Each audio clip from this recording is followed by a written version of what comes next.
Bonjour tout le monde. Alors, on se retrouve aujourd'hui pour le 5e épisode de Une carotte au coin du feu. Et on aborde un sujet ô combien d'actualité. On avait envie de parler de stress et surtout de se poser la grosse question de est-ce qu'il faut mettre un cheval dans une situation de stress pour lui apprendre à gérer du stress. Vous avez 3 heures. Mais en gros, on n'aura qu'1 heure et quart parce qu'on est tout un peu pressés. Donc il va falloir qu'on fasse court. Mais on va y arriver. Bref, allons-y. Donc je suis comme d'habitude Clio Marchal, fondatrice de Bouillon de Poney, comportementaliste équin. Et m'accompagne ce soir Lucie Beugnier. Salut Lucie. Bonsoir. Tu veux nous dire 2 mots? Lucie Beugnier, comportementaliste équin et fondatrice d'Equid Harmonie, un comportementaliste équin en Bretagne. Super. Et de Coraline. Salut Coraline. Salut Clio, salut Lucie. Donc moi c'est Coraline, fondatrice d'Une leçon d'ancrage. Je suis basée en Belgique et je suis aussi comportementaliste équin. Alors, pour commencer, et histoire d'être sûr qu'on parle toutes de la même chose, on s'est dit qu'on allait peut-être déjà définir ce que c'est que le stress. Parce que comme tu disais Coraline, on a tous un peu notre définition de qu'est-ce que c'est le stress. Moi je me rends compte par exemple que pendant longtemps pour moi le stress c'était quelque chose dans l'environnement. Alors qu'en fait, il me semble que le stress, c'est plutôt la réponse de l'organisme à des contraintes de l'environnement. Ouais, je suis assez d'accord avec ça.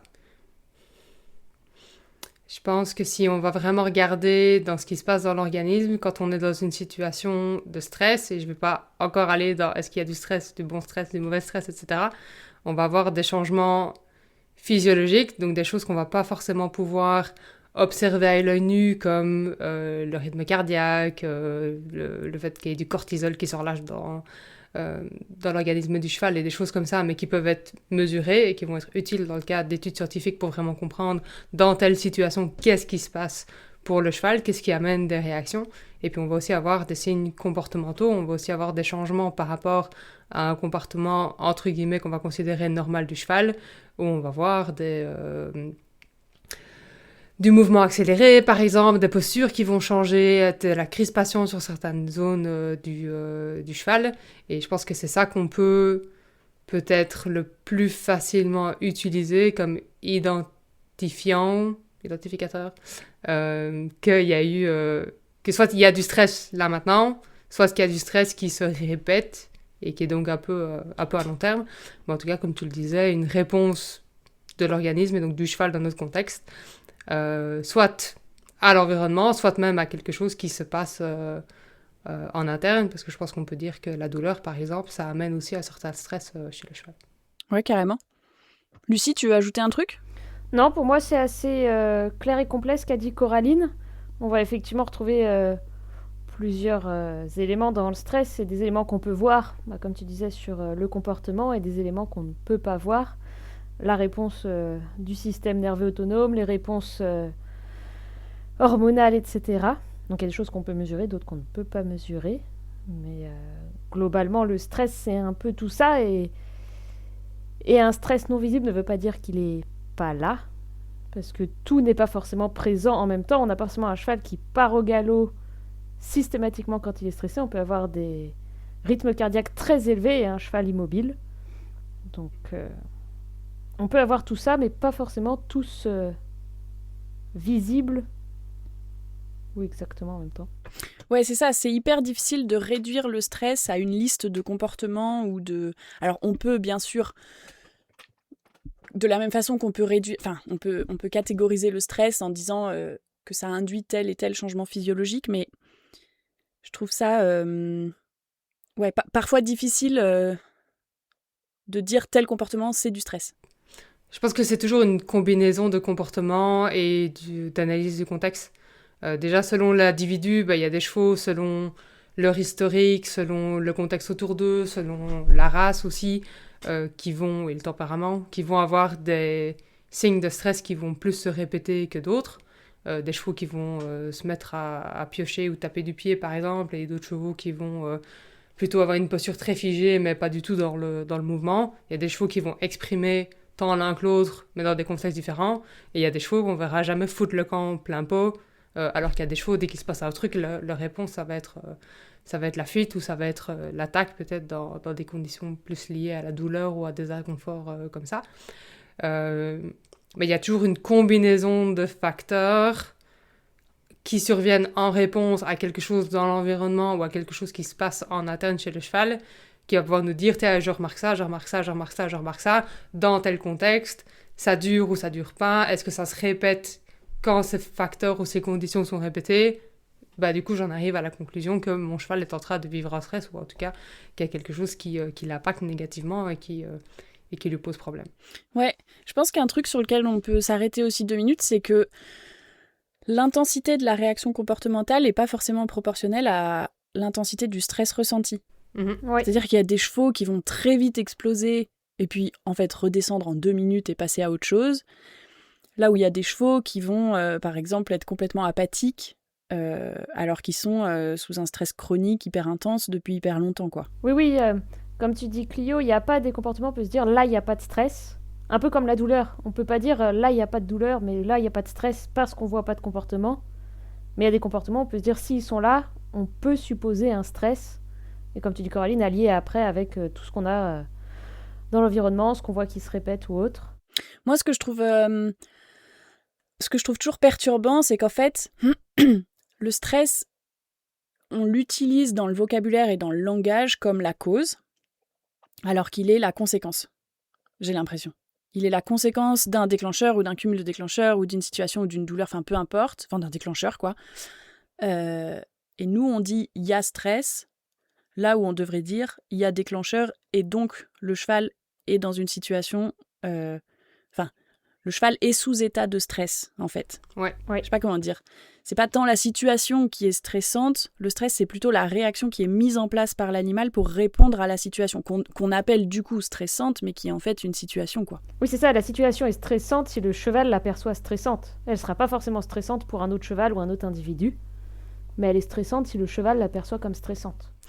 Et ce qui est souvent très compliqué, c'est que l'humain, lui, ne la perçoit pas comme stressante et du coup a tendance à refuser au cheval le fait que lui se sente stressé dans cette situation-là. Ce qui peut créer un peu de décalage et du coup augmenter les problématiques parce qu'on continue à mettre le cheval dans cette situation parce qu'en tant qu'humain, on tendance à dire « Ah, mais ça, il a l'habitude, ah, ça, il a déjà vu, ah, ça, mais... » Et puis on justifie la raison pour laquelle le cheval ne devrait pas être stressé au lieu de le prendre comme un fait de là maintenant, il y a une situation qui pose problème, mon cheval est stressé, donc il faut que j'agisse sur cette situation. Ouais.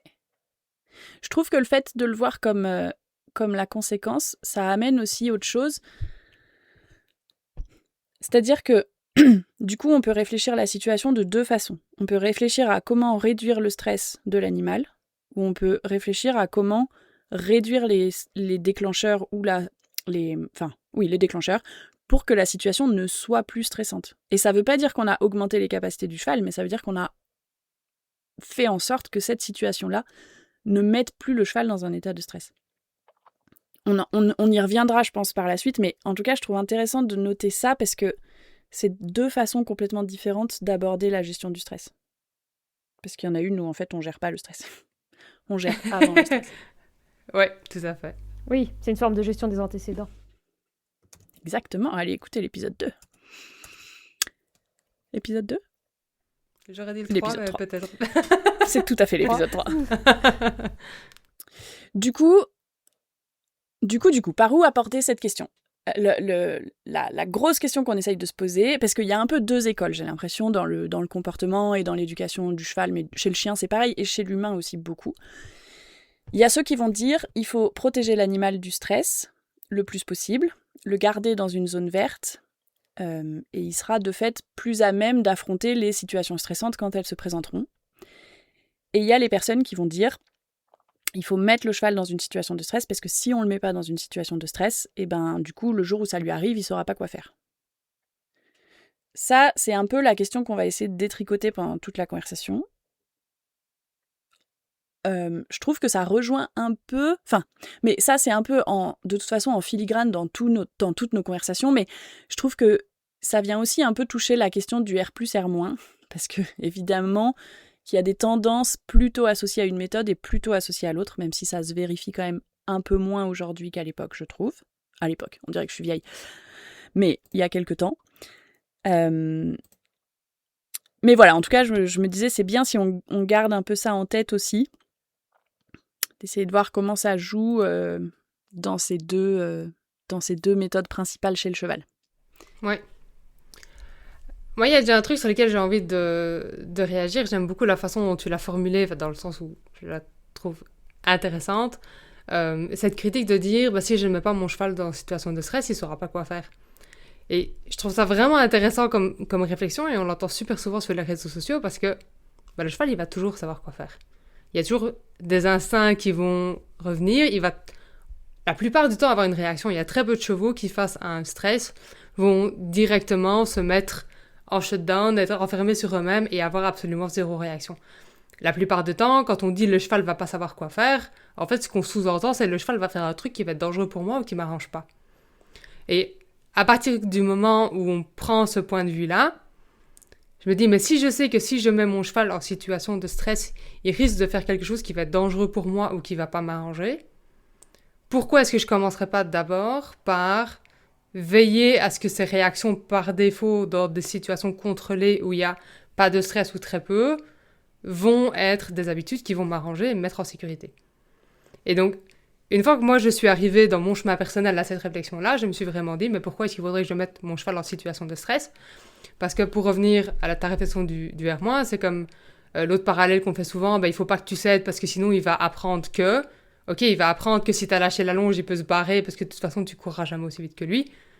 Oui, mais c'est 50-50. Le jour où t'es dans la situation, si jamais ton cheval tire, soit t'as de la chance, il s'arrête, soit tu lâches. Si le cheval se retourne contre toi ou qu'il cède pas, vers quoi est-ce qu'il pourra arriver ?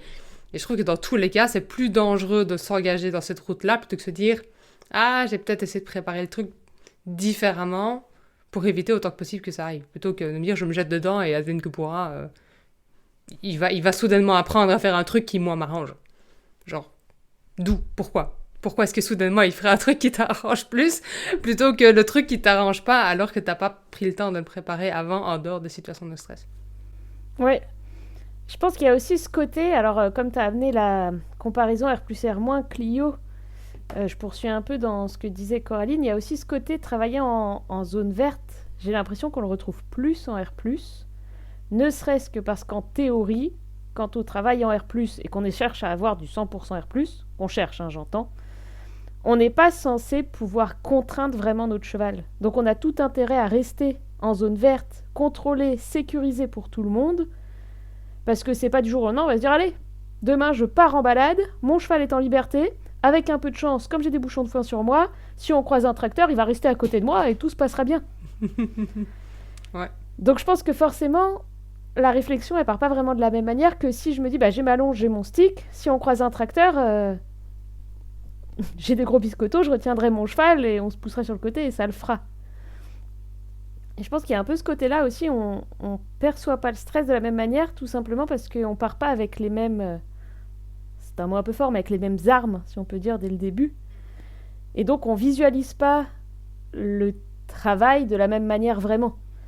On va avoir d'un côté à se dire, ok, si j'ai pas le contrôle, comme tu dis, Coraline, j'ai pas le contrôle, donc je vais essayer de tout faire pour que mon cheval ait toutes les armes pour réagir du mieux qu'il peut. Mais du coup, autant qu'on fasse ça d'abord en éléments contrôlés, où tous les deux, on peut gérer s'il se passe un truc et c'est pas grave, que de se dire, allez, on va tout de suite là où on a papier, et puis avec un peu de chance, on arrivera à nager l'un et l'autre.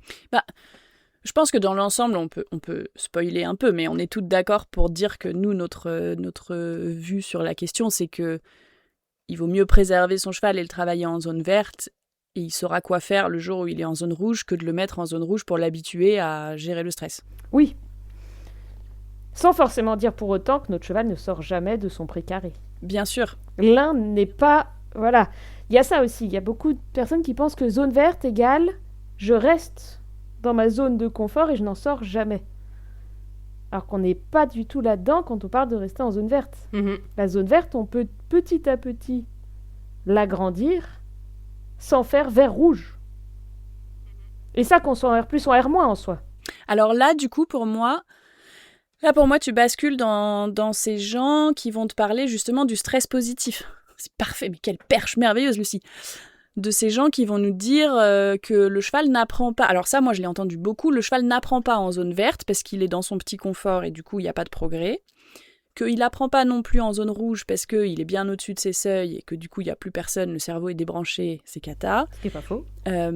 Mais que par contre, il apprend en zone orange et que du coup, il faut quand même le soumettre à des stress, comme on dit chez l'humain, le stress qui permet de performer, quoi. Le stress positif, le stress qui stimule, le stress qui fait que notre cerveau, il est plus efficace, plus vif, plus je sais pas quoi.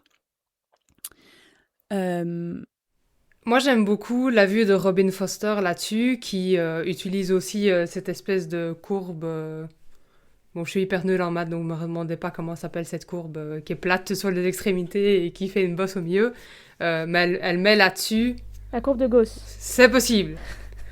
Mais du coup, elle met là-dessus les couleurs vert, jaune, orange et rouge en mappant à quel endroit est-ce que les capacités d'apprentissage sont les meilleures. Et elle définit ça en parlant d'attention sans tension. Et j'aime beaucoup cette vue parce que ça sous-entend déjà que il faut qu'il y ait un peu un truc qui est changé, il faut qu'il y ait quand même un peu un stimulus qui vienne te titiller, parce que sinon, en effet, si t'as aucune attention, tu vas pas remarquer qu'il y a un truc à apprendre. Si t'es en train de faire ta sieste et tu remarques pas qu'il y a une cible sous ton nez, tu vas jamais apprendre à la toucher avec ton nez. Si tu vois rien dans ton environnement, tu vas pas réagir à quelque chose. Si t'as pas une réaction et donc un changement de comportement, tu vas pas avoir un nouveau comportement qui va être appris par rapport à un autre. Mais si on dit aussi sans tension, pour moi, ça veut aussi dire qu'on n'est déjà pas en zone orange. Parce que le stress de performer, le stress positif, etc., pour moi, il y a déjà pas mal de tension qui va se mettre là-dedans. Et qui va pas forcément laisser une expérience positive non plus. Ça va pas dire qu'on va pas apprendre.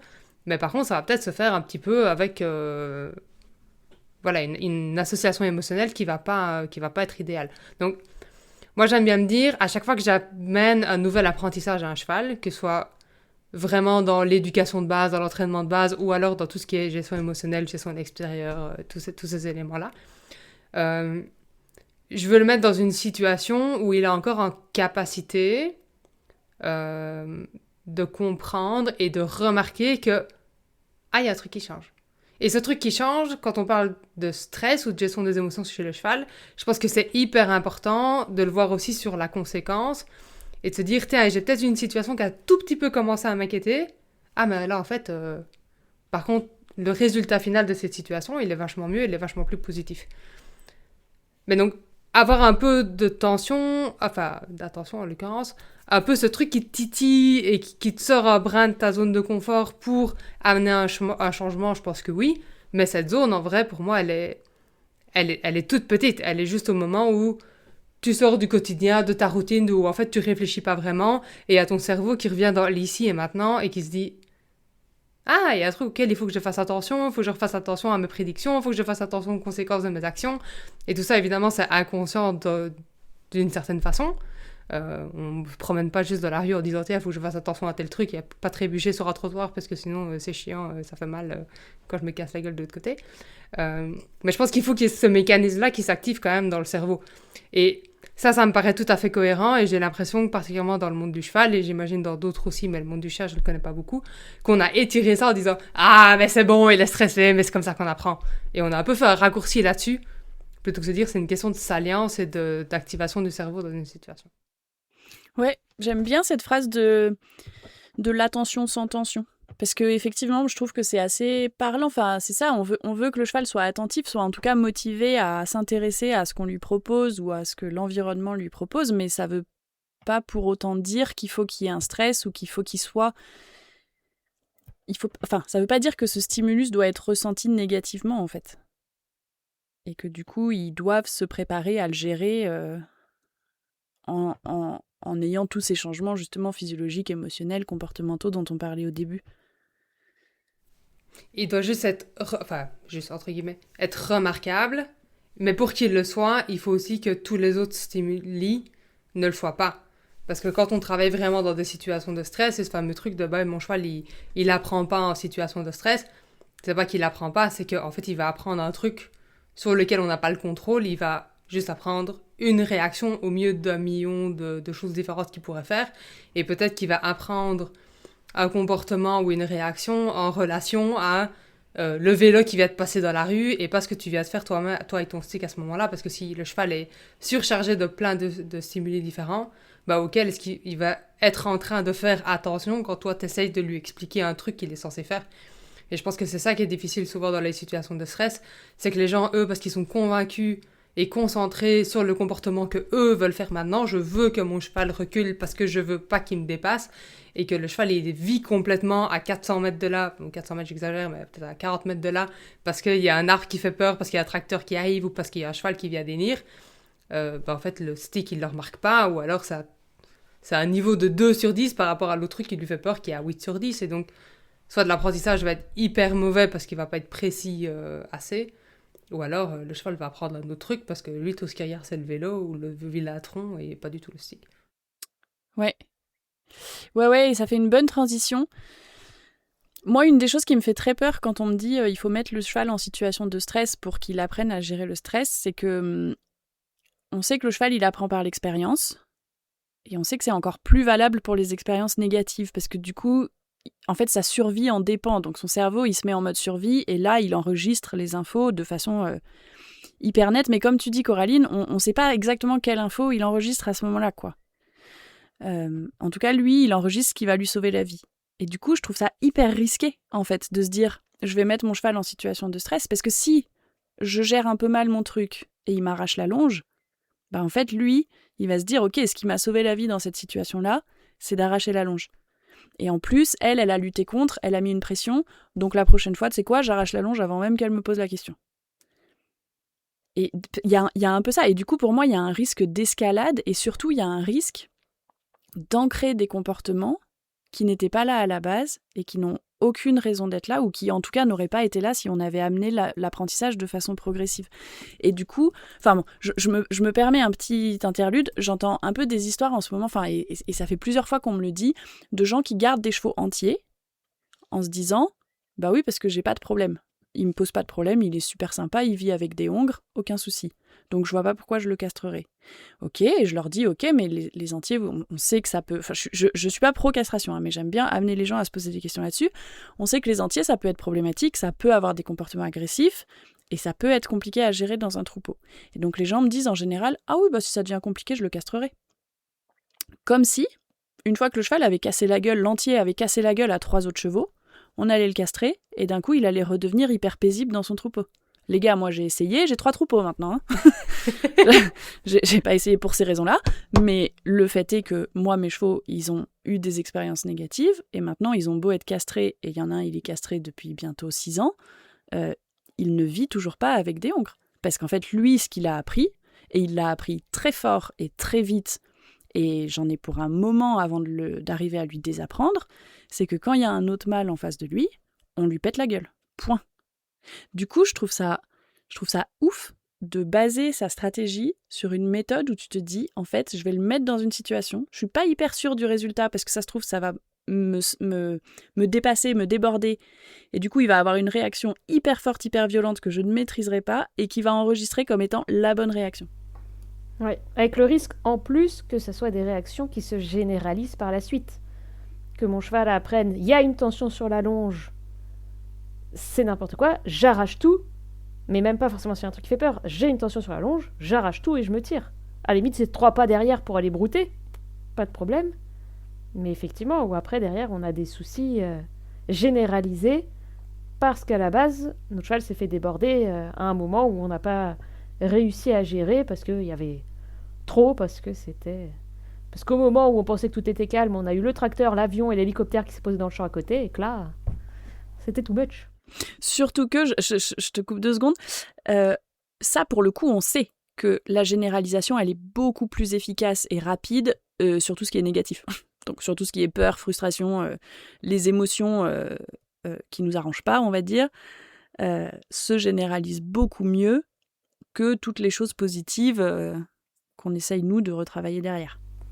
Mais globalement, tout ce qui est négatif s'imprègne, s'incrémente mieux, malheureusement, que ce qui est positif. Pour une question de survie, c'est assez logique. Si tu oublies que tu pouvais aller trouver de bonnes feuilles dans tel buisson-là. Et surtout si t'as un cheval, c'est pas grave, il y a de l'air partout ailleurs, il y a le buisson d'à côté.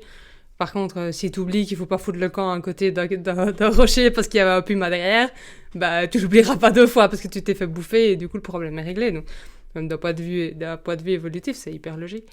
Mais moi, un truc qui me frappe souvent dans ces situations-là aussi, c'est cette réflexion que les gens ont avec oui, mais bon, ton target, ta cible ou peu importe ce que tu apprends, ce sera jamais aussi fort que. Enfin, c'est pas aussi fort que l'intensité de la réaction émotionnelle du cheval à ce moment-là. Et j'ai l'impression que tout le concept d'historique de renforcement, c'est quelque chose qui est aussi pas du tout dans la réflexion collective.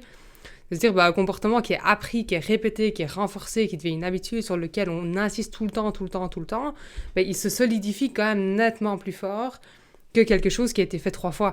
Et je trouve que parfois, surtout les gens qui testent un peu le renforcement positif après avoir regardé quelques vidéos et qui se lancent un peu eux-mêmes, ils vont aller faire du ciblage 3 fois avec leur cheval et une fois qu'il arrive à cibler en haut, en bas, à gauche, à droite, ils vont en extérieur et du coup ils vont dire le ciblage va me sauver la vie parce que mon cheval a appris à cibler.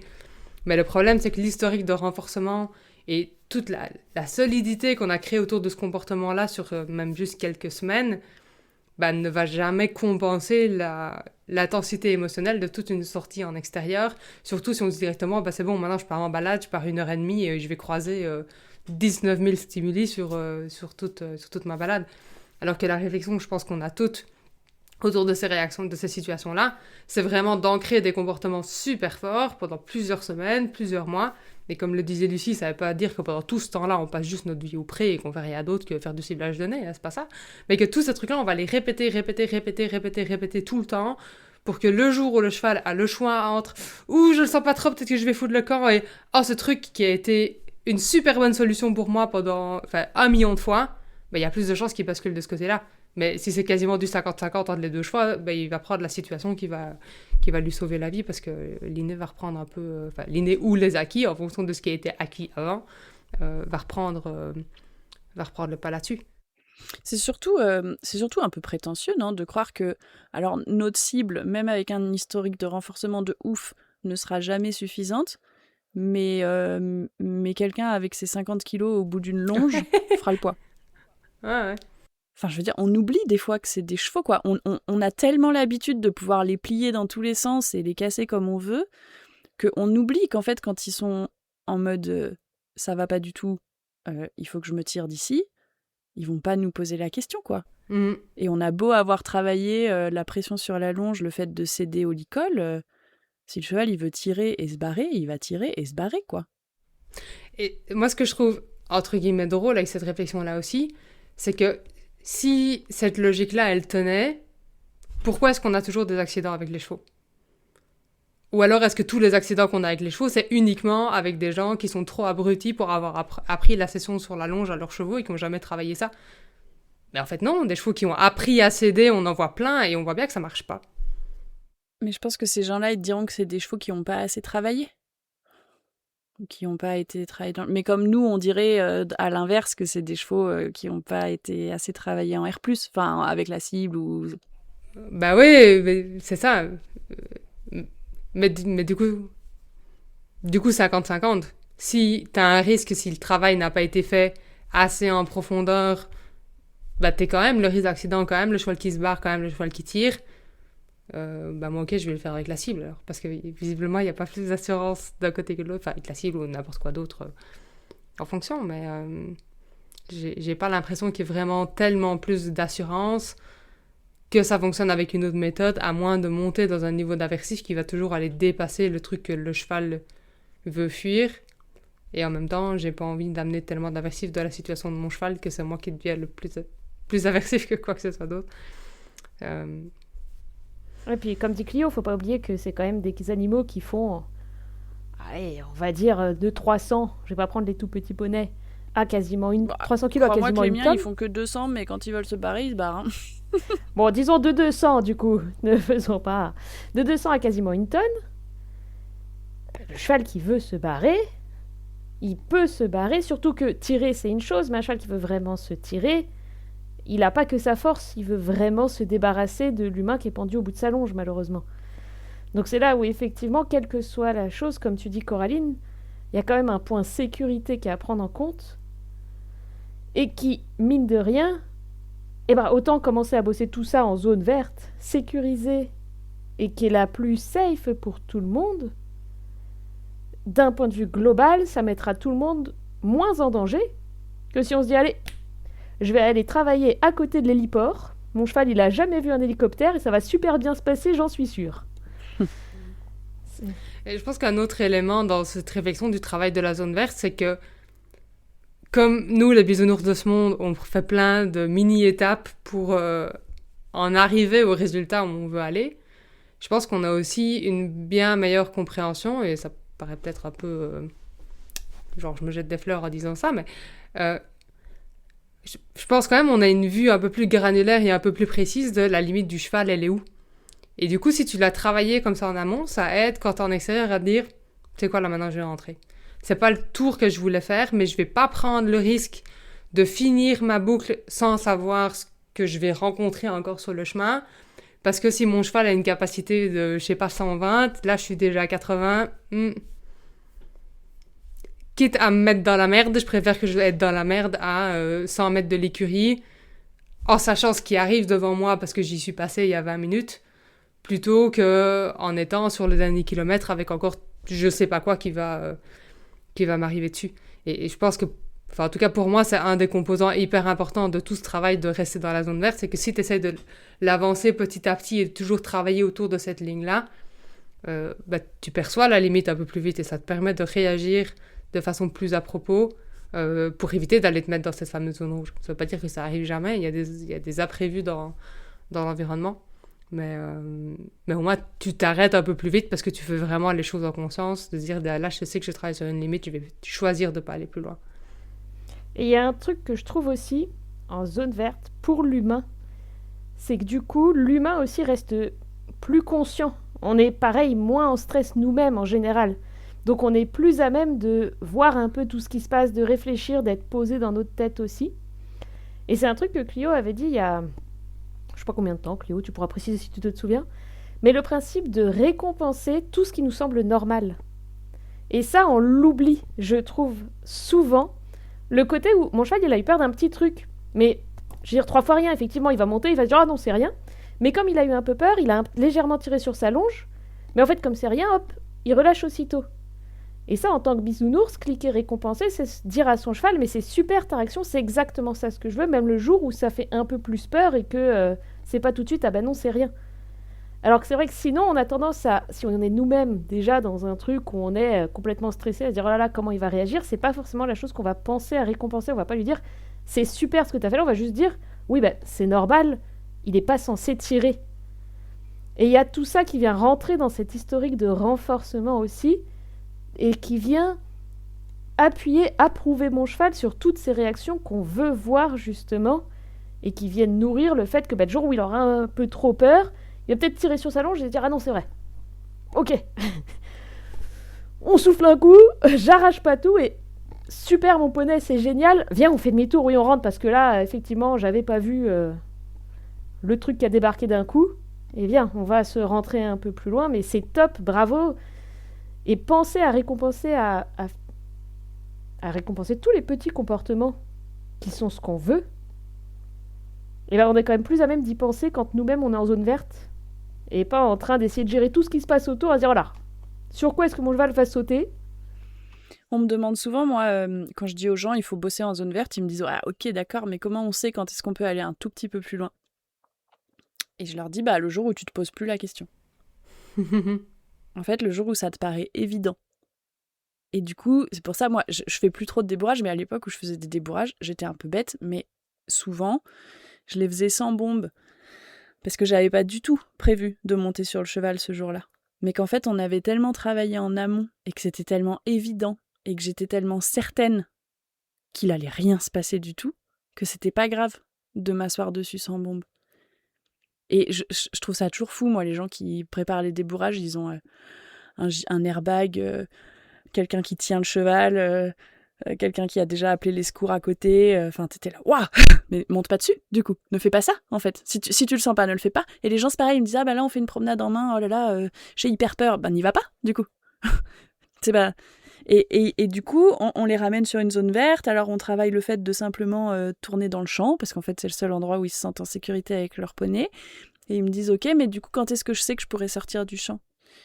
Bah, parce qu'en fait, à un moment, tu auras tellement fait le tour du champ, et tu connaîtras tellement ton cheval, et tu auras tellement géré les petits oiseaux qui s'envolent dans la haie, les petits sursauts, le tracteur qui passe dans la rue d'un côté, et tu seras tellement en confiance avec tout ça que tu auras envie d'aller dans la rue. Et tu n'auras plus du tout le même sentiment que quand tu te forçais à aller dans la rue et qu'en fait, tu avais juste envie d'être dans le pré, quoi. Et je trouve que c'est... Enfin, moi, en tout cas, c'est comme ça que je sais que ma zone verte, elle s'agrandit petit à petit. C'est que je me dis, ah oui, ben ça, en fait, maintenant, on va le faire. Je sais pas pourquoi je me suis posé la question un jour. Ça paraît évident. J'aime beaucoup cette idée de la prise de conscience aussi, que tout ça a ralenti.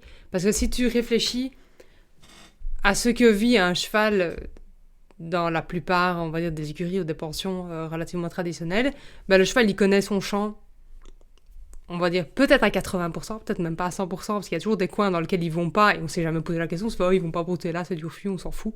Et personne ne se dit jamais, tiens, est-ce qu'en fait, ça leur cause pas du stress, ce truc au quotidien ? Le tas de bois qui est là, au tel endroit où ils vont jamais, est-ce que c'est peut-être un truc dont il faut qu'on se préoccupe un peu, parce que peut-être que ça ajoute à sa base de stress.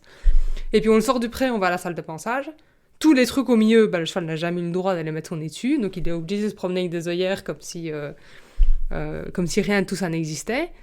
Puis de la salle de pansage, il va à la carrière, puis il va au solarium où il va faire je sais pas quoi.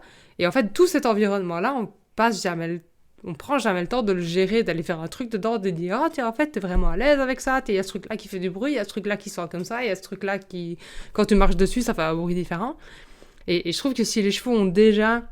Ou si on prend déjà le temps de faire ça, la zone verte, elle va déjà s'agrandir vachement plus.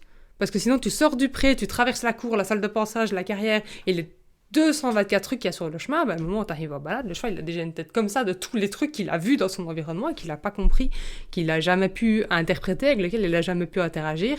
Et du coup, la base de stress, elle est déjà beaucoup trop grande. Alors que si tu t'obliges à aller voir chacune des feuilles qui poussent dans ton pré, voilà, au moins t'es sûr que quand t'as dit que c'était une zone verte, c'est bien parce que tu l'avais vachement validé, ta zone verte. Bon, puis moi, je me rends compte que tu dis les chevaux, il y a des zones... Il y a des petites zones dans leur pré qui n'est pas forcément acquise. Moi, je vois beaucoup de chevaux qui sont en fait en hypervigilance dans leur pré. Du coup, ils n'ont même pas cette zone verte, quoi. Ah ouais, ça m'étonne pas. Et donc, les gens veulent commencer à travailler sur l'arrachage de longe en extérieur ou l'hypervigilance en extérieur. Et t'es là, mais en fait... On va tout reprendre, parce que si déjà il est pas bien dans son lieu de vie, comment tu... Enfin, on peut pas agrandir une zone verte qui n'existe pas, quoi. Il y a des fois, il va falloir aller la créer pour pouvoir construire dessus, quoi. On revient un peu à la question de la gestion de l'environnement, je trouve, où il y a certains éléments qui sont juste pris pour acquis. Moi, un truc qui me fait toujours un peu grincer des dents, c'est « Ah, mais ça va bien, son mode de vie, il a des copains. » Alors non, t'as un cheval qui vit avec d'autres chevaux, parmi les mêmes clôtures. Mais déjà, ça veut pas dire qu'ils sont des copains, ça veut pas dire qu'ils s'entendent bien, et du coup, ça veut pas dire que t'as du stress de base. C'est pas parce que ton cheval est au pré H24 toute l'année que nécessairement il va bien, qu'il est à l'aise dans son environnement, que tous ses besoins sont vraiment remplis. Est-ce qu'il peut fourrager comme il veut? Est-ce qu'il peut vraiment se déplacer comme il veut? Est-ce qu'il a accès aux ressources vraiment quand il en a besoin? Et ça, je trouve que évidemment, c'est génial qu'on se pose de plus en plus la question, qu'il y ait de plus en plus de chevaux qui soient en extérieur, qui soient... on fait d'autres adaptations dans le mode de vie pour qu'ils puissent avoir une vie sociale, mais c'est pas parce que ils sont deux qui sont potes et qui vont bien, c'est pas parce qu'ils sont trois, c'est pas parce que si au moins ils sont 12, il y a quand même une chance qu'il y ait un peu du choix et qu'il y a des vrais liens sociaux qui se créent, mais je trouve que jusqu'à 3, 4, même 5 chevaux, moi ça m'arrive plein de fois d'observer des groupes de chevaux et de me dire en fait c'est juste des colocs qu'on a enfermés dans la même maison, mais il y en a aucun qui sont particulièrement potes les uns avec l'autre. Et donc, forcément, ta zone verte, elle va toujours être moins rassurante quand tu rentres chez ce groupe de types qui te permet juste de payer le loyer plutôt que chez ta mère et ta meilleure amie, quoi. Bon, c'est un peu anthropomorphique ce que je suis en train de raconter, mais je pense que le parallèle, il se tient quand même. C'est pas parce que... Pourquoi est-ce que tous les chevaux devraient être potes dans leur vie? T'imagines, tu vis que avec des gens que tu peux pas piffer sans forcément te taper dessus, ton niveau de base de stress, il va être plus élevé. Et puis il y a des chevaux qui sont pas bien dans leur groupe, et ça se voit assez vite, effectivement, qui se font chasser des points de nourriture, qui sont souvent mis à l'écart. Et effectivement, là, comme vous dites, la zone verte... Mais même sans en arriver là, je trouve qu'il y a des chevaux, parfois, où je me dis, ils ont pas l'air de tellement vivre leur vie, mais ils ont pas l'air d'avoir non plus des liens sociaux forts avec certains chevaux de leur groupe. Ils vivent là, c'est peut-être pas particulièrement stressant, mais c'est peut-être pas forcément leur endroit préféré non plus. Peut-être que si on les lâchait et qu'ils pouvaient aller vivre n'importe où ailleurs, ils iraient vivre dans la porte d'à côté, avec peut-être des conditions qui seraient un peu moins bonnes, mais où là, tu aurais des vrais liens avec les chevaux avec qui ils vivent. Alors, je pense pas que ce soit l'élément le plus critique dans la gestion du stress chez le cheval, mais je trouve que c'est intéressant de se poser ces questions-là parfois, de se dire, c'est pas parce que moi j'ai rempli ma petite checklist d'humain, de il y a du foin à volonté, qu'il y a du foin sous filet, qu'il y a tel truc, que ça convienne nécessairement à 200% à mon cheval et que par conséquent, il a aucun stress dans son cadre de vie. Bah non, peut-être qu'il peut y avoir du stress quand même, qu'il y a tel buisson qui lui fait peur, que tel autre cheval l'emmerde pendant la nuit, j'en sais rien. Et ce qui fait que, comme tu disais Cléo, sa zone verte, elle est pas nécessairement entièrement verte. Enfin, ou ce qui devrait être sa zone verte, en fait, ne l'est pas. Moi, j'entends beaucoup quand je dis qu'il faut préserver les chevaux et les garder en zone verte pour travailler.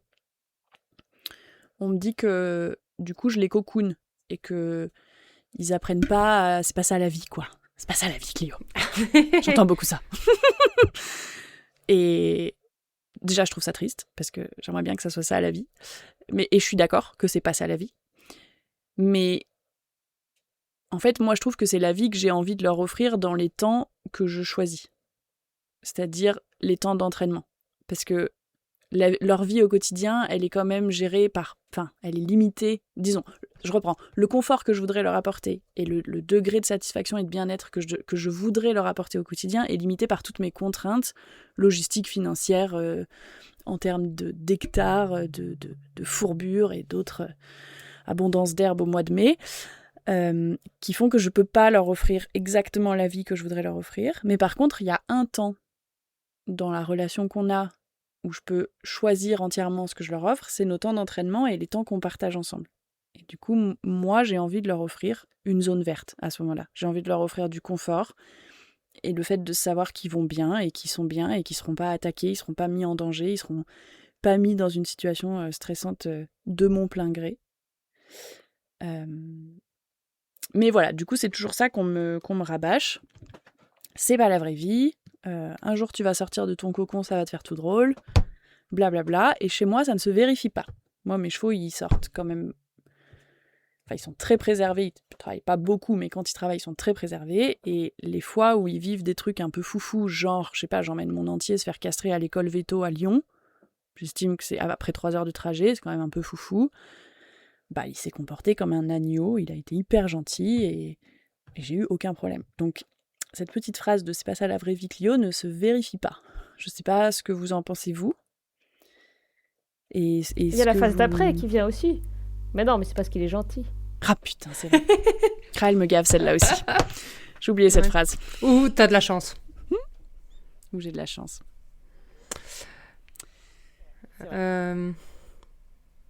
Non, moi j'aime vraiment beaucoup ce que tu dis sur le fait de c'est un choix de notre part aussi et d'avoir envie de leur offrir quelque chose qui est positif. Moi j'ai toujours aussi un peu cette tension pour le moment avec le même problème de j'ai un ibérique qui est gros comme une baleine et il y a trop d'herbe et du coup il faut qu'il marche parce qu'il est déjà au panier et tous les autres trucs et je peux rien faire d'autre en plus de ça. Mais du coup ça veut dire que j'essaie d'aller en extérieur le plus possible et d'équilibrer cette question de est-ce que je suis toujours en zone verte, est-ce que je suis en zone jaune, est-ce que je risque d'aller plus loin. Si je pense à tous les soucis métaboliques qu'il peut y avoir autour de ça, dans quelle mesure est-ce que causer du stress en marchant, ça va être plus bénéfique que ne pas avoir de stress et marcher dans son pré? Parce que forcément, le stress et le métabolisme, ça va pas forcément hyper bien ensemble. Et je tranche quand même la plupart du temps sur... en fait, j'ai pas envie de le mettre plus en stress que ça. Parce que j'ai envie que quand j'arrive au pré et que je sors de mon école, ils disent « Ah ouais, c'est cool, on va quand même sortir ».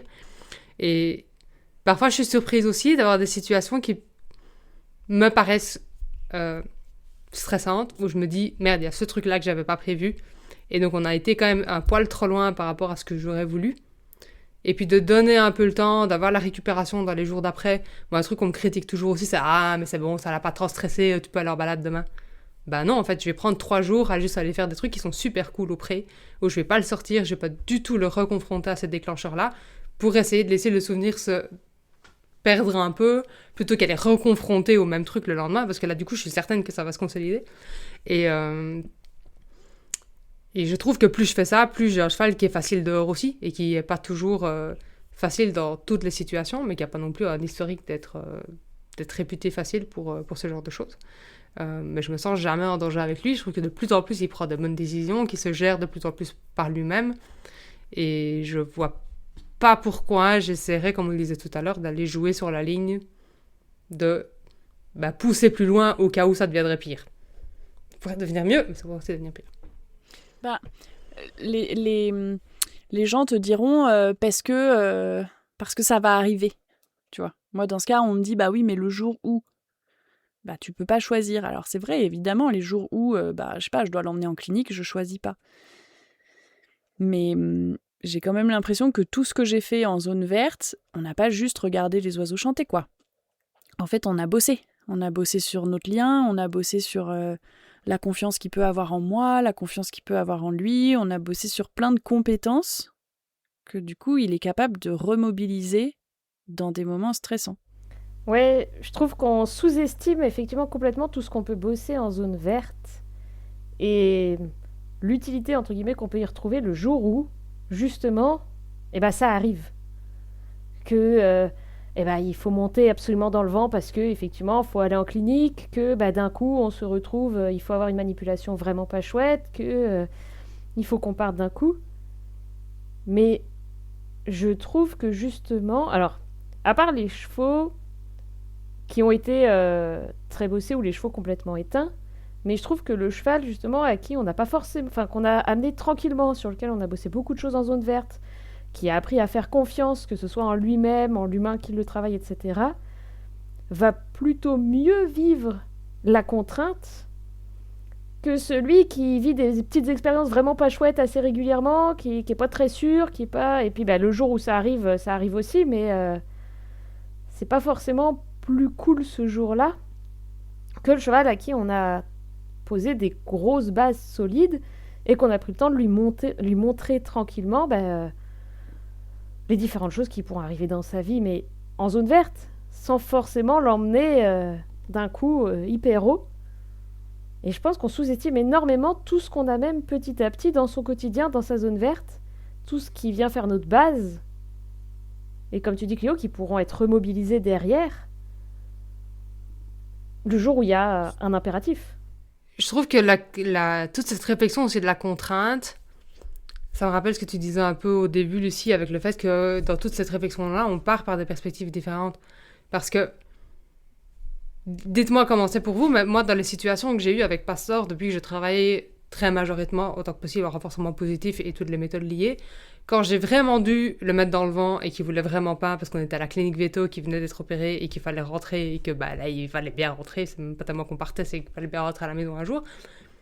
Le niveau de contrainte que j'ai été mettre sur lui à ce moment-là, le niveau d'intrusivité qu'il y a eu dans la situation, il était quand même toujours 200 fois moins pire que tout ce que j'ai pu avoir sur des terrains de concours.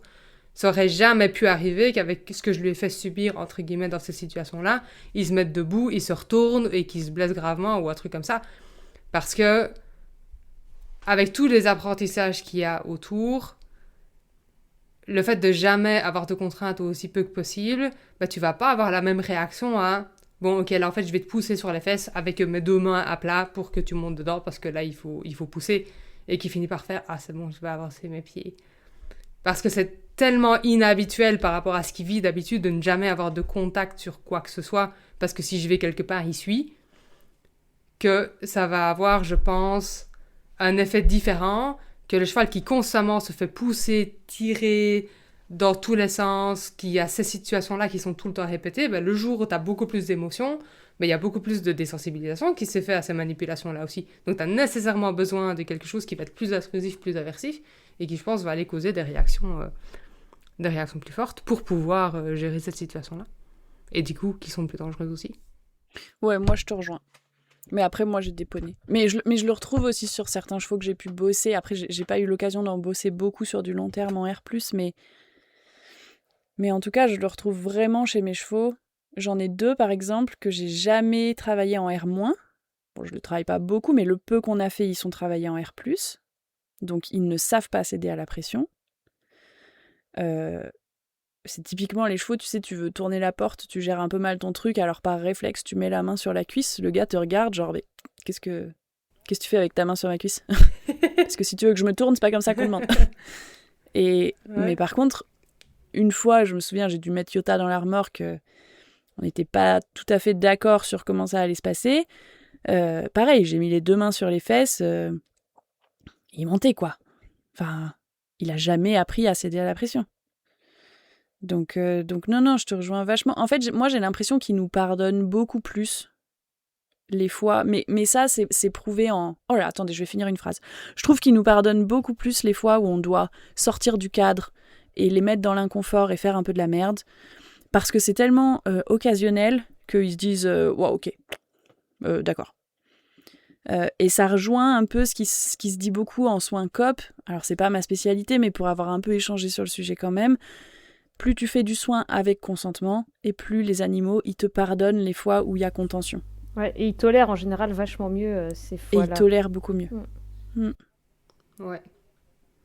Bah, c'est aussi parce que tu développes pas les réactions d'opposition. Ça aussi, si on revient à tout l'apprentissage dans les situations négatives, plus tu répètes « je tire, je me défends, je lève la tête, je fais tel truc, et puis je dois céder contre », bah, c'est quand même une réaction qui se renforce. Si elle se répète, bah, le cerveau, il travaille quand même ce réflexe-là et tu continues quand même à l'accentuer et du coup à la rendre plus solide et potentiellement plus intense.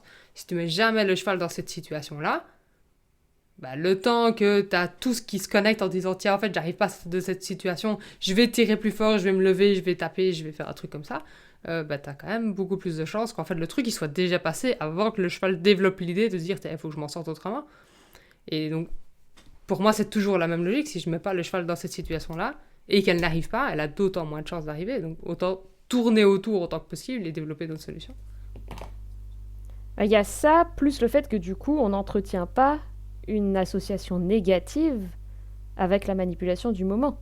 Si on est tout le temps dans la contrainte, notre animal, il voit venir le truc, il fait « Oh là, ça déjà, je sais que ça pue, j'ai pas trop envie d'y aller. » Alors que si on est dans un truc qui est chouette au quotidien, ou du moins qui est relativement neutre, le jour où il faut mettre un truc en plus parce que vraiment, là, il faut y aller, bah, ça fait un wow.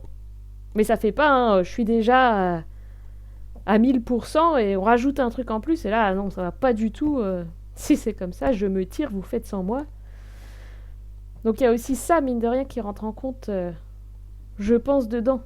Si on arrive à travailler tout ça en zone verte, le jour où il faut faire un peu plus, il fait oh. C'est pas très chouette aujourd'hui, mais bon. Ça a duré 2 secondes et demie.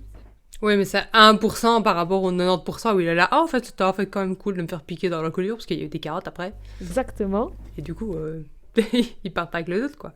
Donc ouais, je pense que on sous-estime trop le pouvoir du quotidien, en fait.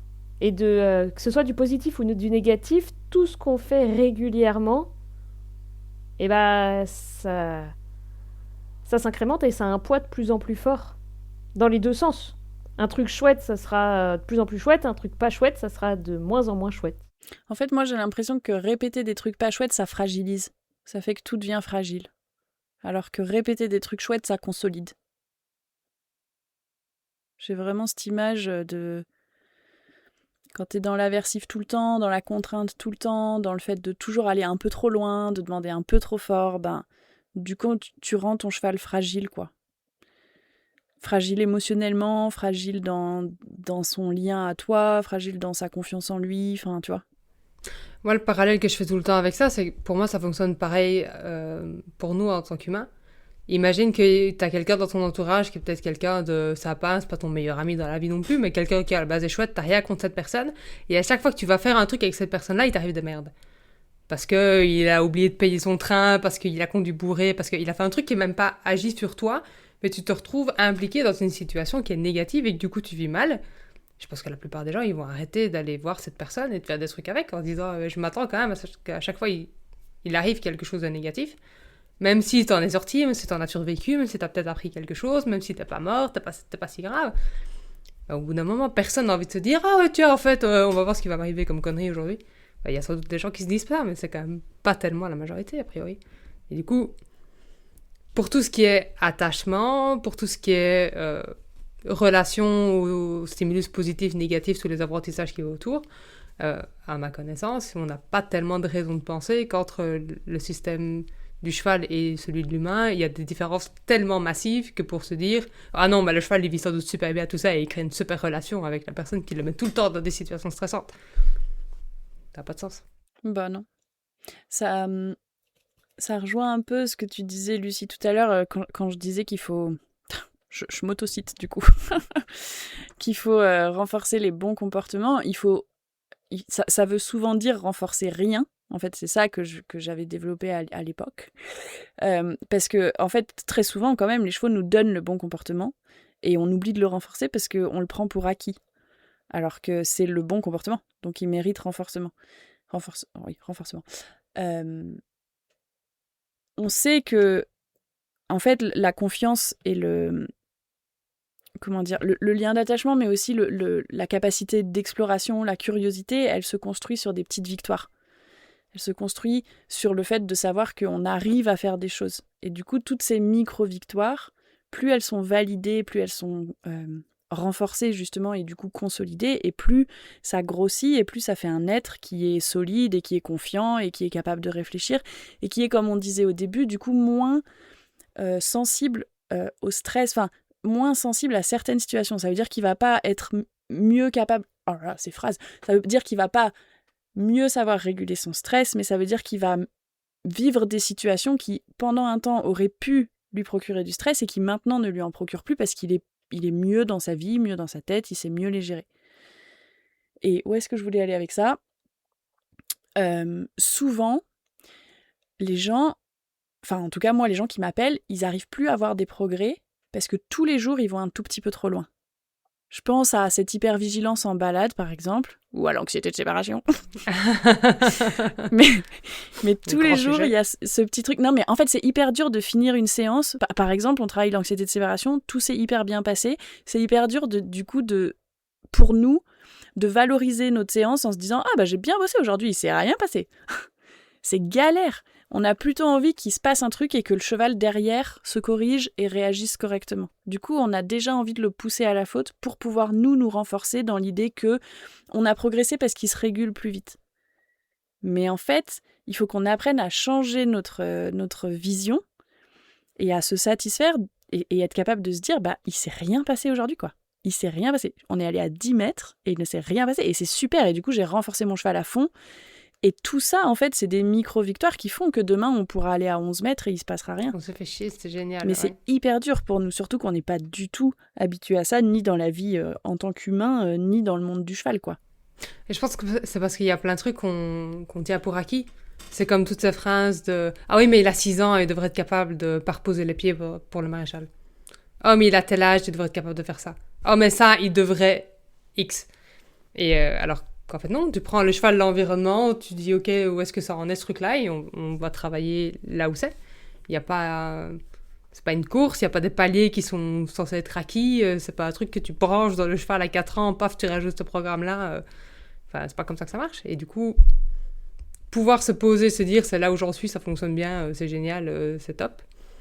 Je pense que, oui, comme tu dis, c'est vraiment pas dans la réflexion collective, dans le monde du cheval. On sait toujours c'est quoi le truc qu'il faut faire après. Et donc, on se remet toujours un peu dans l'échec. Et quand bien même tu y arrives, moi, j'ai plein d'élèves, franchement, ils bossent comme des malades. Ils arrivent à faire des trucs de ouf.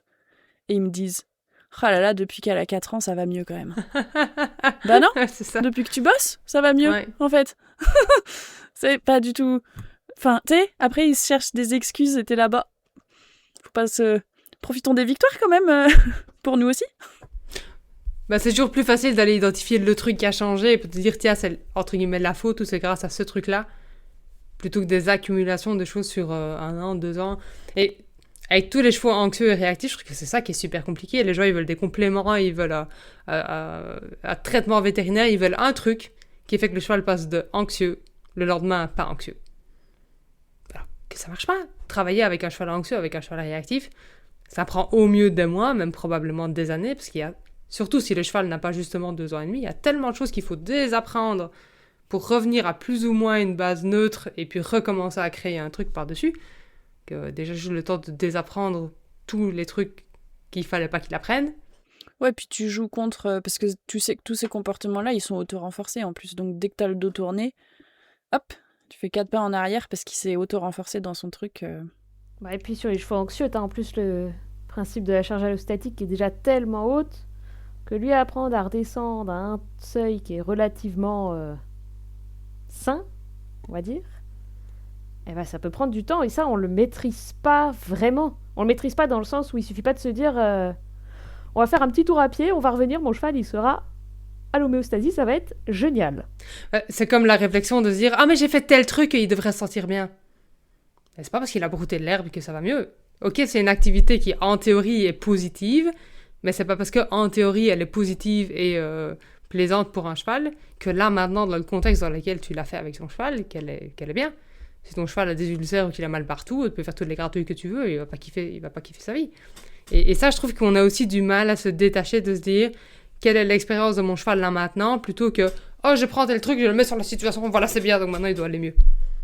Bah non, ce serait cool si ça marchait comme ça, ce serait vachement plus simple, mais malheureusement, c'est pas le cas. Et puis, ça se trouve, il va un peu mieux. Mais s'il faut remplir une jauge de 100% et qu'on vient de mettre du 0,5%, oui, il va un peu mieux, mais on va pouvoir continuer ça un certain temps.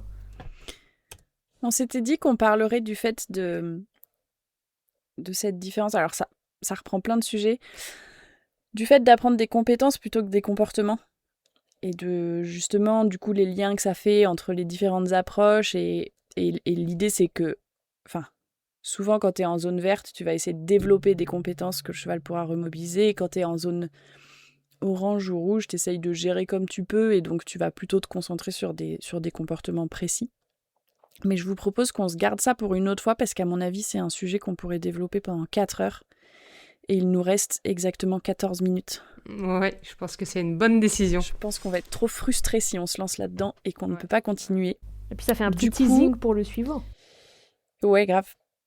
Non, mais c'est un beau sujet, je trouve, la notion des compétences. Puis c'est un peu à la mode en plus, donc ça m'intéresse d'en discuter avec vous, de voir un peu qu'est-ce qu'on ressort de tout ça.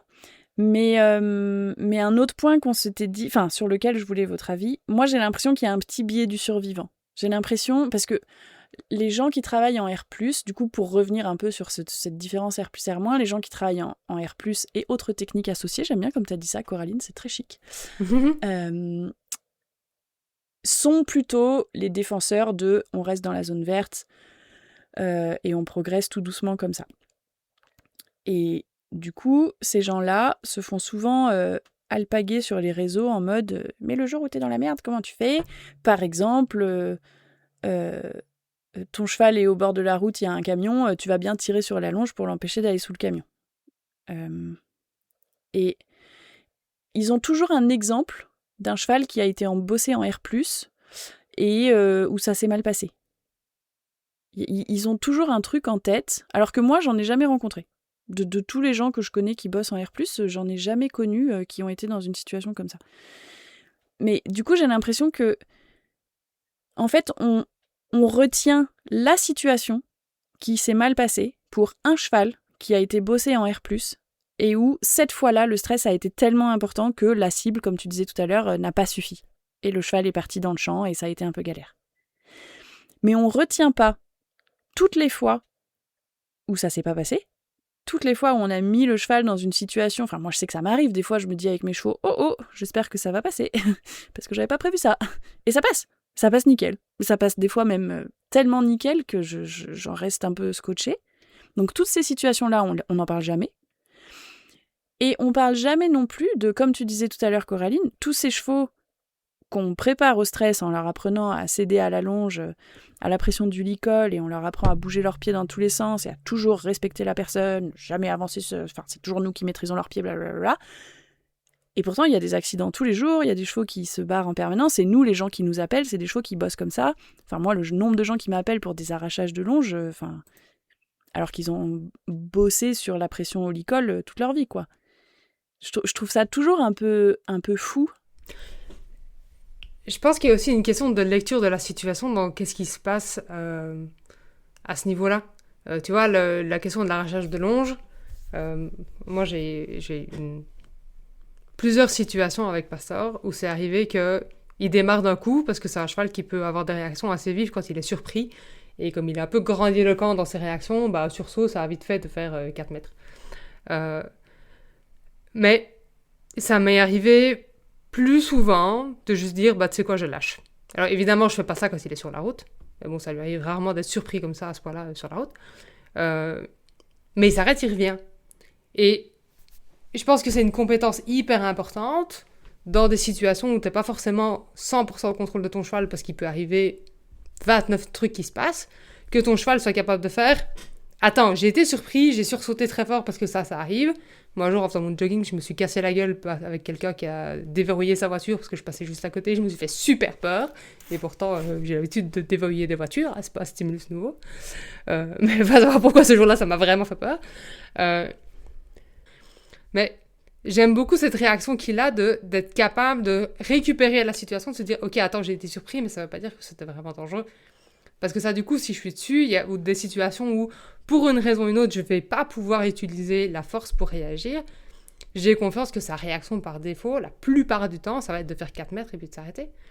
Et ok, c'est peut-être pas parfait, mais c'est quand même toujours vachement plus sécuritaire qu'un cheval qui va juste continuer à courir en ayant totalement perdu la tête, en ligne droite jusqu'à avoir traversé 2 nationales et une autoroute. Donc, ça dépend aussi un peu comment tu juges la situation. Est-ce que c'est juste la réaction en elle-même ou qu'est-ce que tu as comme récupération derrière? Quelles sont toutes les conséquences qui viennent après la situation? Est-ce que tu as un cheval qui a peut-être réagi très fort là maintenant, mais qui avait tellement d'autres compétences et comportements solides après, qu'en fait, il est redescendu en 4 secondes, et donc, ça n'a pas eu de conséquences non plus.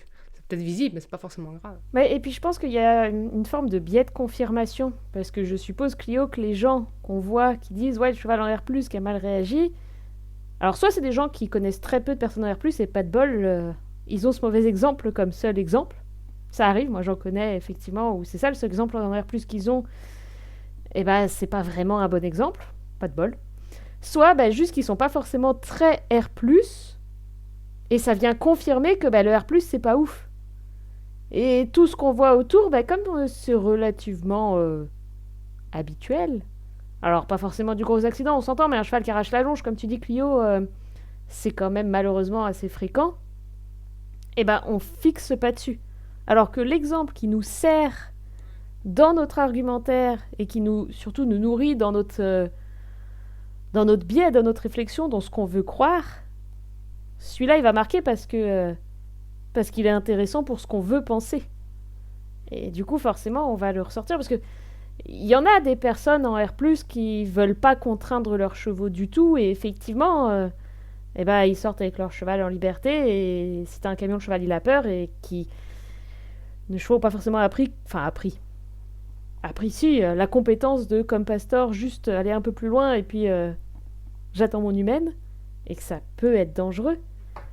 Mais pour une personne qui fait ça, combien de personnes en R+, ont des chevaux qui effectivement ont appris la compétence de j'arrache pas tout, je fais attention, on se décale, je recompte la longe, et je m'arrête quand même, je suis récompensé pour ça, et puis allez, on s'en va.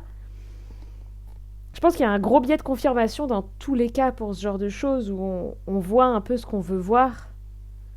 Et avec les réseaux, c'est encore pire. Parce qu'avec les algorithmes, on voit de plus en plus ce qu'on veut voir et on voit de moins en moins ce qu'on veut pas voir. Et du coup, on finit par se dire, ok, ça, c'est la vérité. Je rebondis sur un détail par rapport à ce que tu viens de dire et l'anecdote que je racontais après. Tu vois, le cheval qui rencontre sa longe et qui a quand même appris parce qu'il était renforcé que je rencontre ma longe, je fais attention à mon humaine et je reviens. Moi, les cas que je mentionne là avec Passor, c'est des cas où, connaissant l'environnement où on était, j'ai choisi de ne même pas faire ce contact et j'ai juste lâché, ou alors il avait la corde sur le dos et du coup, il est parti tout seul. Donc, c'est même pas... Faut pas qu'on se dise « Ah oui, mais du coup, il est quand même passé à travers ta demande. » Non, les moments où je choisis vraiment de faire contact, il va revenir sur la longe et avec un contact beaucoup plus léger que ce dont j'ai besoin quand je manipule un cheval qui a été renforcé, qui a été travaillé que en R-, surtout si c'est un R- qui n'est pas particulièrement fin, pas particulièrement talentueux, où tu as des chevaux qui sont hyper lourds à ce type de demande. Et les gens ont tellement l'habitude de faire des demandes fortes qu'en fait, ils ont l'impression que le cheval il est léger, etc. Moi, à chaque fois, j'ai l'impression de parler à un mur quand je travaille avec un cheval comme ça, mais les gens se sont auto-habitués à ces réactions-là aussi, et du coup, pensent que c'est normal. Et du coup, parfois, je pense que les chevaux travaillés en R+, ou travaillés en R- de façon très fine, sont plus réactifs. Parce qu'ils arrivent avec des trucs qui sont beaucoup plus voilà, qui génère des plus grosses réactions, et puis tu vois, ton cheval quand même, il réagit pas bien. Non, c'est juste que tu parles très fort, alors il te répond très fort. Mm. Je pense qu'il y a aussi, j'y avais pas pensé, mais je sais plus laquelle de... Si, c'est toi, Lucie, qui disait tout à l'heure, c'est parce qu'ils sont gentils. Je pense qu'en fait, c'est ça aussi. Il y a plein de fois où les chevaux, enfin, moi, je suis trop fière. Elle me dit, waouh, la personne, elle a grave bossé. Le cheval, il fait vraiment trop... Enfin, là, il a une réaction parfaite dans une situation hyper difficile. Et en fait, les gens autour, tout ce qu'ils voient, c'est que c'est un cheval facile. Et toi, tu sais qu'on a taffé pour en arriver là. Mais... Ouais. Et ça, malheureusement, ça... Et puis ça décrédibilise tellement tout le travail, je trouve ça toujours hyper triste. C'est parce que ce travail, il est aussi en fait chiant. On n'a pas tendance à le montrer non plus sur les réseaux sociaux. Un peu même les données réelles que j'ai postées ces derniers temps, c'était un peu cette réflexion-là aussi. De se dire, bah voilà, mon travail au quotidien avec mon cheval, parfois il est pas chaud de sortir du pré aujourd'hui, on a fait 4 mètres. Et on travaille sur le fait qu'il sorte bien sur ces 4 mètres-là. Et puis demain, on fera 5 mètres. Le jour d'après, on en fera 3. Et voilà. Et c'est un travail normal. Et même si tu as un cheval qui a bien évolué dans le travail, tu as un environnement qui change, des choses qui changent. Et parfois, tu as besoin de repasser par ces étapes-là. Et je pense que c'est pas assez visualisé. Il y a... Moi, un commentaire qu'on me fait parfois, c'est ah, mais en fait, je peux faire ça. Genre, c'est un truc qui se fait. Bah ouais, en fait, on est des centaines à le faire. Mais c'est juste que comme tout le monde se dit, ah, c'est chiant, ça va pas faire une belle vidéo sur Instagram, bah du coup, on la publie pas. Et je pense que si on était plus à se dire, bah en fait, si, c'est ça mon travail au quotidien avec mon cheval, c'est ça qui fait que j'ai ces résultats-là, que je peux faire ces choses-là, bah peut-être que ça rentrerait un peu plus dans l'imaginaire collectif aussi. En stage, l'autre fois, j'ai une stagiaire qui me dit « Oui, alors c'est vrai que je suis allée voir tes vidéos sur Insta et... Bah, je comprends ce que tu disais, il se passe pas grand-chose. C'est intéressant, hein, mais il se passe pas grand-chose. » Oui, bah c'est ça, le Oui, travail c'est vrai. de fond, il est pas... C'est pas plein de paillettes et d'explosions, quoi, ça c'est clair. Bah après, comme vous disiez tout à l'heure, ça dépend ce qu'on a l'habitude de regarder. Moi, j'ai l'impression que sur ces vidéos, il se passe 1000 choses. Oui, mais c'est pas... Enfin, on regarde pas du café, Là, quoi. j'ai en tête... Oui, mais voilà, mais parce qu'on s'attend à voir ça. Moi, j'ai en tête une vidéo où je peux cliquer Echo et Cosmo dans le même espace, alors qu'ils sont chacun sur leur tas de foin, et qu'ils attendent au-dessus de leur tas de foin quand ils entendent leurs marqueurs respectifs. Mais vous n'imaginez pas la victoire que j'ai eue ce jour-là. Enfin, pour moi, c'était le plus beau jour de notre vie, quoi. Enfin, aucun signe de frustration, tout le monde était heureux, je pouvais bosser les deux dans le même espace. Mais j'ai fait c'était le plus beau piafé de ma vie, quoi. C'est sûr qu'en vidéo, ça rend moins bien, quoi. Ah, c'est du beau travail. Mais il faut savoir. Les gens se rendent pas forcément compte de ça. Et puis il y a ce côté, je sais pas, ouf. Tu vois, ce côté marrant par rapport justement où il est gentil, où il est facile. Jamaïque, si tu regardes une photo d'un Irish frustré à la bouffe, on va dire c'est parce que c'est un Irish, c'est normal, ils sont frustrés. Et puis si je montre une vidéo de Jamaïque qui est pas frustré, oui mais c'est facile. Les Irish c'est des chevaux calmes et gentils et placides avec tout le monde. C'est vrai. Faudrait se mettre d'accord. Tu peux pas gagner. Ils peuvent pas être tout. Bon, je vous propose qu'on conclue là-dessus. Il nous reste 2 minutes avant que l'une de nous abandonne. On se garde cette histoire de compétences, comportement et autres divagations pour une autre fois. Et on essaye d'aller creuser aussi. On voulait casser un peu des mythes. Non, on voulait casser du sucre sur des mythes, plutôt. C'est ça, le vrai truc qu'on voulait faire. Ouais. Donc pareil, on se garde ça pour une prochaine fois. Ouais. Yes. On pourra faire des petits sondages sur Instagram pour voir de quoi les gens ont envie qu'on parle.